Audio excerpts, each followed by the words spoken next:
ನೀವು ಇದ್ದೀರಿ, ಮಾಧ್ಯಮದವರು ಇದ್ದೀರಿ, ಅಧಿಕಾರಿಗಳಿದ್ದಾರೆ, ಜನ ಇದ್ದಾರೆ. ನಾನು ಯಾವಾಗ ಬಂದೆ ಎಲ್ಲ ಕೂಡ ಜನ ನೋಡಿದ್ದಾರೆ. ಇವತ್ತು ಆ ವ್ಯಕ್ತಿ ಪ್ರಪಂಚದ ಮುಂದೆ ಬೆತ್ತಲೆ ಆಗೋಗಿದ್ದಾನೆ. ಆ ಬೆತ್ತಲೆ ಆಗೋಗಿರೋದ್ರಿಂದ ಇವತ್ತು ಜಾತಿ ಆಶ್ರಯ ಪಡೀಲಿಕ್ಕೆ ಹೋಗಿದ್ದಾನೆ. ಪಡ್ಕೊಳ್ಳಿ, ಏನು ತೊಂದರೆ ಇಲ್ಲ. ನಾನು ಸುಮಾರು 20 ವರ್ಷಗಳಾಯಿತು. ಈ 18-20 ವರ್ಷಗಳಲ್ಲಿ ಎಲ್ಲ ಸಮುದಾಯಗಳ ಜನರನ್ನು ಕೂಡ ನಾನು ಸ್ವಂತ ಸಹೋದರರಂತೆ ನಾನು ಇಲ್ಲಿ ನೋಡ್ಕೊಂಡಿದ್ದೀನಿ. ಇವಾಗಲೂ ಹಂಗೆ ಇದ್ದಾರೆ. ಅವ್ರ ಜೊತೆಯಲ್ಲಿ ಇರೋದಕ್ಕಿಂತ ಹೆಚ್ಚು ಬಲಿಜ ಮುಖ್ಯವಾಗಿರ್ತಕ್ಕಂಥ ಮುಖಂಡರು ನನ್ನ ಜೊತೆಯಲ್ಲೇ ಇರೋದು, ಅವ್ರ ಜೊತೆಯಲ್ಲಿ ಏನಿಲ್ಲ. ನೋಡಿದ್ದೀರಲ್ಲ ಯಾರ್ಯಾರು ಹೋಗಿದ್ರು ಅಂತ. ಒಬ್ಬ MLA ಸ್ಥಾನಕ್ಕೆ ನಿಂತ್ಕೊಂಡಿರೋನು ಎಷ್ಟು ಓಟ್ ತಗೊಂಡಿದ್ದ ಅಂತ ನೋಡಿದ್ದೀರಲ್ಲ. ಅದೇ ಸಾಕಲ್ಲ ನಿಮಗೆ.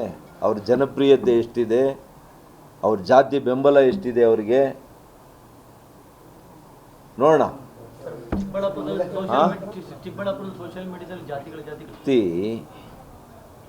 ತಪ್ಪು ಮಾಡಿದ ತಕ್ಷಣ ಜಾತಿ ಶೀಲ್ಡ್ ಆಗಬಾರ್ದು. ಅದು ಯಾವುದೇ ಜಾತಿಯವನಾಗಲಿ. ಆ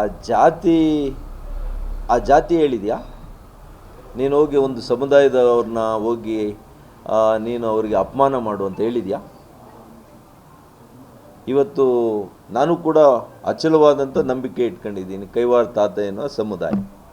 ಇವತ್ತು ಕೈವಾರ ತಾತಯ್ಯನವ್ರನ್ನ ಎಷ್ಟು ಆರಾಧನೆ ಮಾಡ್ತದೆ ಬಲಿಜ ಸಮುದಾಯ, ನಾನು ಕೂಡ ಅಷ್ಟೇ ಮಾಡ್ತೀನಿ. ಅವ್ರು ಯಾವುದಾದ್ರೂ ಒಂದು ವಿಚಾರಧಾರೆಯಲ್ಲಿ ಬಲಿಜ ಸಮುದಾಯದವ್ರು ಹೋಗಿ ಇನ್ನೊಂದು ಸಮುದಾಯದ ವಿರುದ್ಧ ಮಾತಾಡಿ ಅವರಿಗೆ ನೀವು ಅಪಮಾನ ಮಾಡಿ ಅಂತ ಹೇಳ್ಕೊಟ್ಟಿದ್ದಾರಾ?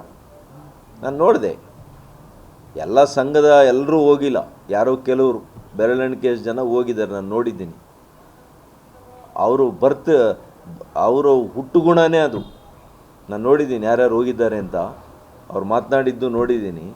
ಅವ್ರು ಯಾವ ಪಕ್ಷದಲ್ಲಿದ್ದರೂ ಕೂಡ ಆ ಪಕ್ಷಕ್ಕೂ ನಿಷ್ಠೆ ಇಲ್ಲ, ಅವ್ರ ಜಾತಿಗೂ ನಿಷ್ಠೆ ಇಲ್ಲ, ಆ ವ್ಯಕ್ತಿತ್ವಕ್ಕೂ ನಿಷ್ಠೆ ಇಲ್ಲ. ಅಂಥವರೇ ಅಲ್ಲಿ ಹೋಗಿರೋದು ನೋಡಿದ್ದೀನಿ.